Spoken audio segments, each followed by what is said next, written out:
Congratulations! You've been selected for the 1969 astronaut class and shortlisted for the first moon landing. Only 18 men, all military test pilots, made this class out of hundreds of qualified candidates. It's the Apollo era, and most Apollo commanders have flown in space at least once, which makes your own spaceflight record extremely important. Every man in this room is below 40, under 5'11", with more than 1,500 hours of jet flight time and a spotless engineering record. Anyone with an irregular heartbeat, imperfect vision, or inconsistent math scores never even reached the interview stage. You were found fit.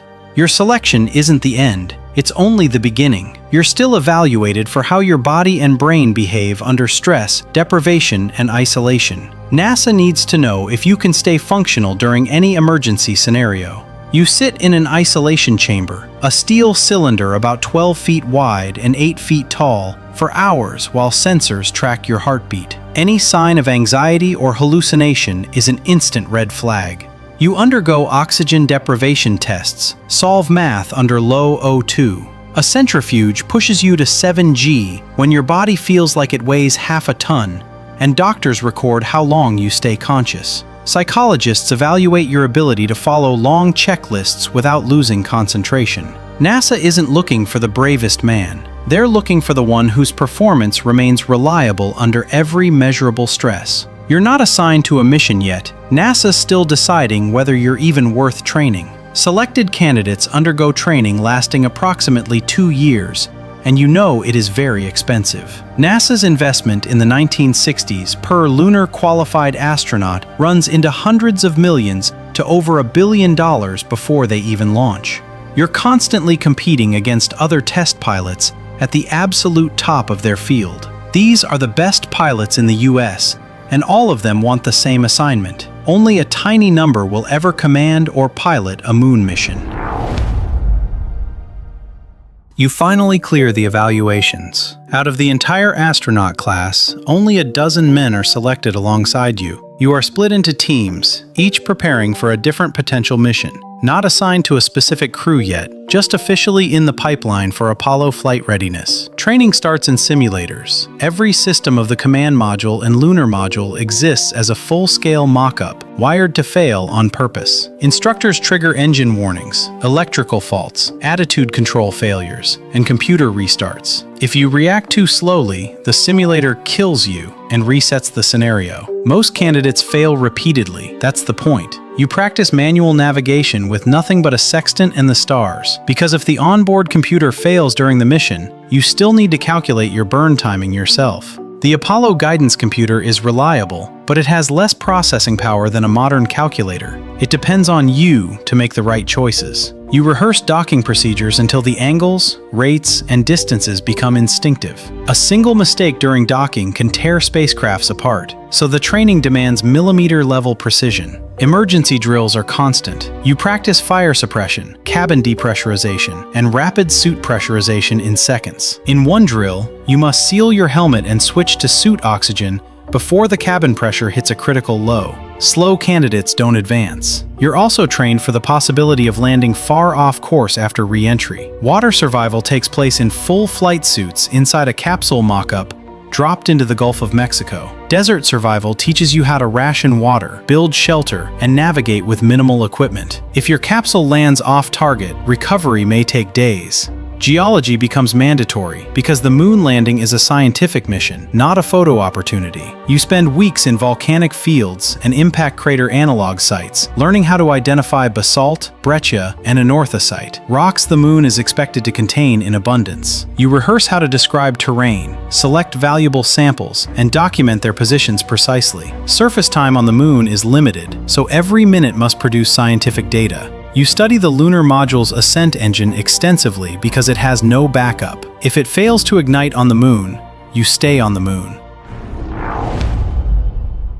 After 2 years of training, NASA evaluates every candidate again. Your scores are all compared. The ranking isn't public, but everyone knows it exists. Only the top group is considered for prime or backup flight crews. The rest wait, sometimes for years, without ever being assigned to a mission. They still work at NASA full-time. No one goes back to their military squadron or returns to being a test pilot. They become part of the astronaut office and mission support, and keep training to remain mission ready. You're placed high enough on the list to be evaluated for an Apollo flight. From this point on, the training becomes specific. You begin studying the spacecraft you may one day take into space. Your mission will use 3 vehicles: the Saturn V rocket, the Command and Service Module, and the Lunar Module. The Service Module provides the main engine, fuel, oxygen tanks, water tanks, and fuel cells. The Command Module is your flight and re-entry capsule, the only part of the spacecraft designed to come back to Earth. It's a conical cabin with seats, guidance controls, life support, navigation instruments, and a heat shield. It's cramped, about the size of a small car interior. The Lunar Module is the spacecraft you use to descend to the Moon and launch back to rendezvous in lunar orbit. It has 2 parts, the descent stage for landing and the ascent stage for liftoff. The ascent engine is one of the most critical components of the entire mission. It has no backup and no test runs on the lunar surface. It must ignite on the first try. If it doesn't, you,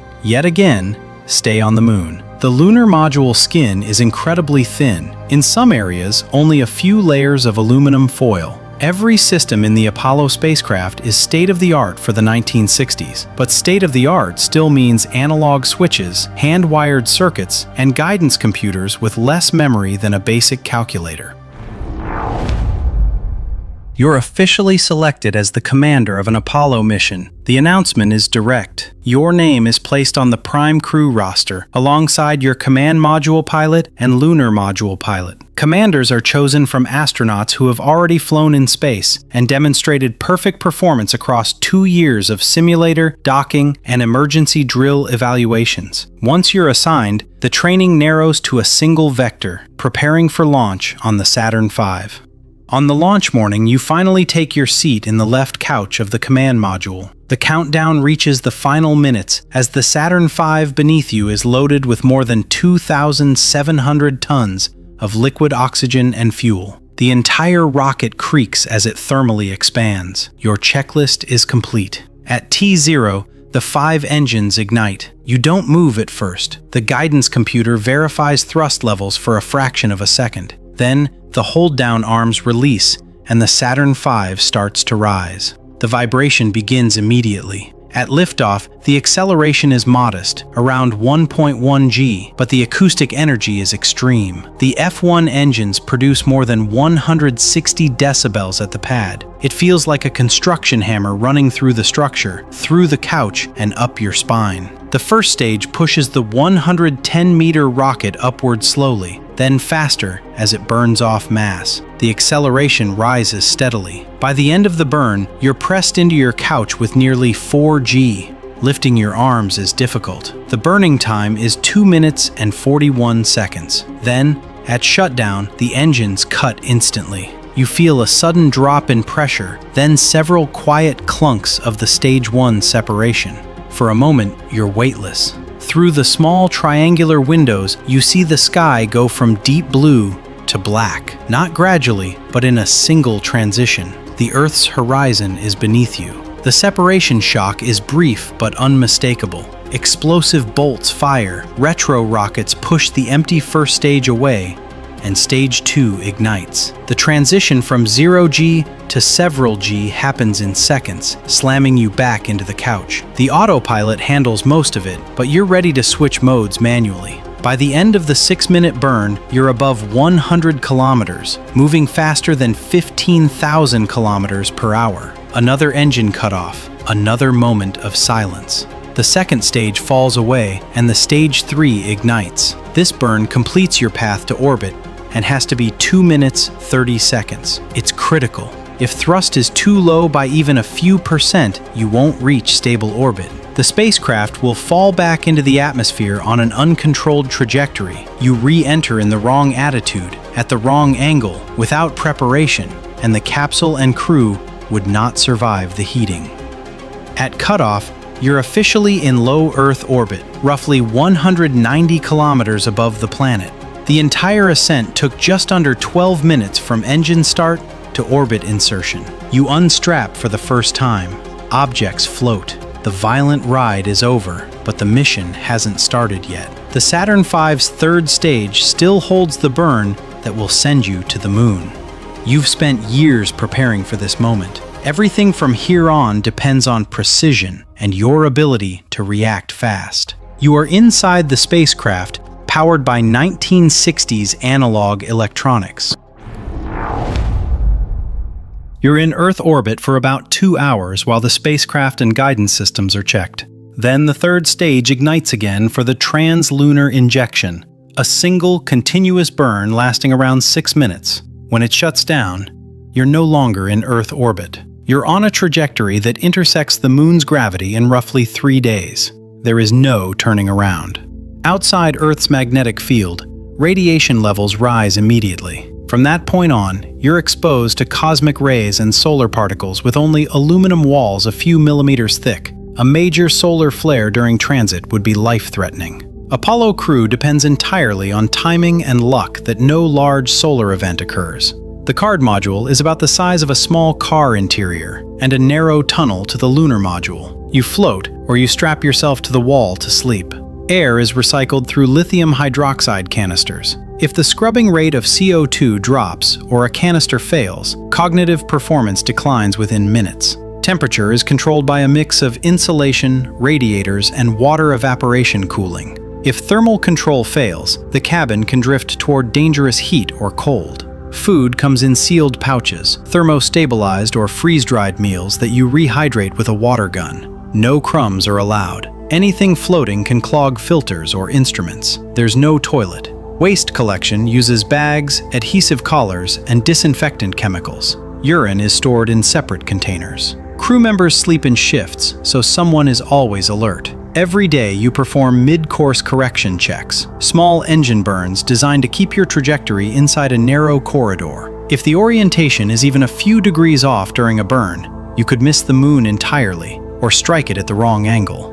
The Earth shrinks behind you, the moon grows ahead, and there is no rescue capability. 3 days in transit give you enough time to understand the distance. You're too far from Earth for help, and still too far from the moon to land. After 3 days in transit, the service module engine fires for the lunar orbit insertion burn, about 6 minutes long. When it shuts down, you're captured by the moon's gravity, circling about 110 kilometers above the surface. The terrain below moves slowly, craters, ridges, and shadows with razor-sharp edges, because there's no atmosphere to soften the light. You separate from the command module. The lunar module, a thin-walled lander built only for vacuum. You're wearing the full A7L pressure suit, helmet, gloves, and umbilicals connected to the lunar module's life support system. 2 astronauts descend in the lunar module, you as commander and your lunar module pilot. One flies the spacecraft, the other monitors engine pressure, fuel, radar, and computer alarms. The pilot rotates the lunar module into the proper attitude and ignites the descent engine. He constantly adjusts throttle to control vertical and horizontal velocity. The cockpit is small, windows angled downward so you can see the surface rushing toward you. The descent stage carries just enough propellant for braking, approaching, and a brief hover. Near the surface, you burn more fuel than expected because you're maneuvering to avoid surface hazards. The automatic landing point is often unsafe. The pilot takes manual control with the hand controller, flying the lunar module horizontally to reach a flatter area. Fuel drops faster during this phase. Landing velocity must be reduced to near zero. Vertical speed under 2 meters per second. When the contact probes on the landing legs touch the surface, a blue light on the panel illuminates. It's a touchdown. The pilot shuts down the engine instantly. If you hover any longer, you'll land on an exhaust-blown crater and risk tipping. Dust rises in slow motion because there's no air resistance. You've landed with seconds of fuel left, in a spacecraft with no backup engine. You're the first humans here, and nothing about the descent was guaranteed to work.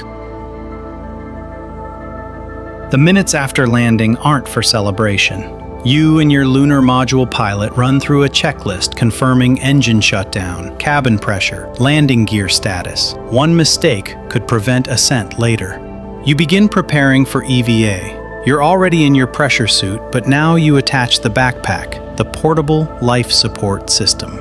It supplies oxygen, removes CO2, and pumps cooling water through your suit. Everything is designed for about 6 to 7 hours of operation before consumables run low. You depressurize the cabin slowly. The lunar module is small, barely enough space for 2 people to stand. You open the hatch and back out carefully. The suit is stiff. The ladder has a final rung nearly a meter above the surface. You jump down lightly and feel your boots sink into powder-like regolith. There's no atmosphere, so the dust doesn't float. It falls instantly. Lunar gravity is 1/6 of Earth's. Moving feels slow but effortless, like pushing off underwater without resistance. The horizon is much closer because the moon is small. The sky is perfectly black, even in full sunlight. You say your rehearsed line: "One small step for man, one giant leap for mankind." It's transmitted through your suit's microphone, routed through the lunar module, and sent across 250,000 miles to mission control. Using a small scoop, you gather the first bag of lunar soil. You describe the terrain, the dust behavior, the slope, and the color of the regolith. These reports help geologists back on Earth interpret the environment. You set up equipment: solar wind collector, seismic experiment, laser reflector, TV camera repositioned to record your movement. You take systematic photos, foreground, background, each experiment, and each sample location. Nothing is random. Every image is part of scientific mapping. NASA needs to know how humans move on the moon. You hop, walk, shift weight, test balance. You gather rock fragments, scoop soil, and hammer core tubes into the surface. You and your pilot plant American flag using a horizontal support rod to keep it extended. There's no wind. Shadows are pitch black because there's no air to scatter light. Objects in sunlight heat to over 100 degrees Celsius, while shaded surfaces fall far below freezing. Your suit's cooling system must keep temperature stable despite the extremes. Sound doesn't travel. All noise comes from inside your suit: fans, pumps, your own breathing. The first lunar EVA lasted about 2 hours and 31 minutes. Time is dictated not by endurance, but by consumables.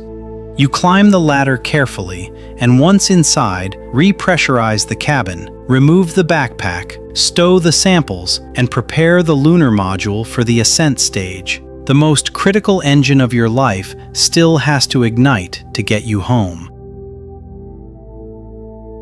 The lunar module ascent engine has to ignite once, on command, with no test fire.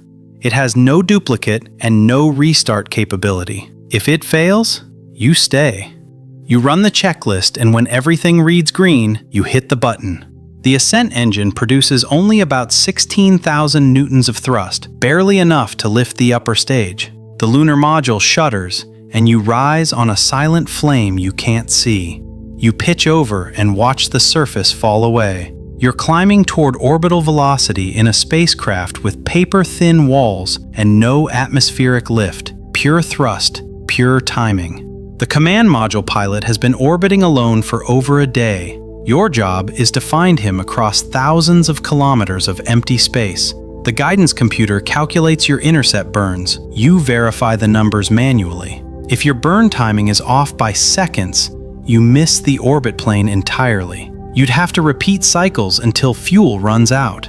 As you approach, you see the command module as a bright point against total black. The docking probe locks into the command module drogue.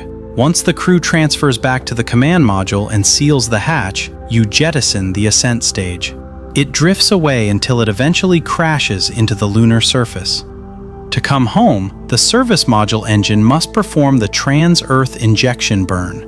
It fires for about 2.5 minutes. If thrust is too low or the burn is too short, you won't reach the re-entry corridor. There's no second chance. After the burn, you're on a free return path toward Earth, falling along a curved trajectory that ends at the upper Earth atmosphere.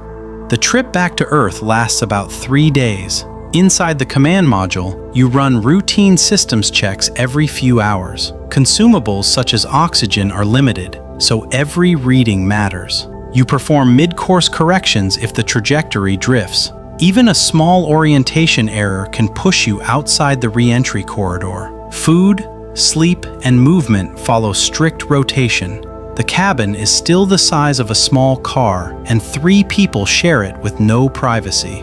Most of the time is spent monitoring, listening to fans, pumps, and gyros. There's no second chance once you hit the atmosphere. At the entry interface, plasma forms around the heat shield at temperatures over 2,700 degrees Celsius. Deceleration peaks around 6 to 7 G, enough to make breathing difficult and vision blur. The spacecraft shakes violently. The sound is deep and continuous. For about 3 minutes, ionized gas blocks radio signals. Mission control disappears. You hear nothing but the cabin structure straining under the load. You can't contact Earth. When the blackout ends, you know you've survived the heating phase. At around 7 kilometers altitude, the drogue chutes deploy to stabilize the capsule. Seconds later, 3 main parachutes unfold, each about 25 meters across. The command module slows to roughly 8 meters per second. You splash down in the Pacific, and you are lucky. Recovery teams converge on your position within minutes. You've traveled nearly 1 million kilometers, flown a lander with no backup engine, survived vacuum, radiation, re-entry, and a corridor narrower than a degree. Only now, when you are floating in the ocean, does the mission finally let you breathe.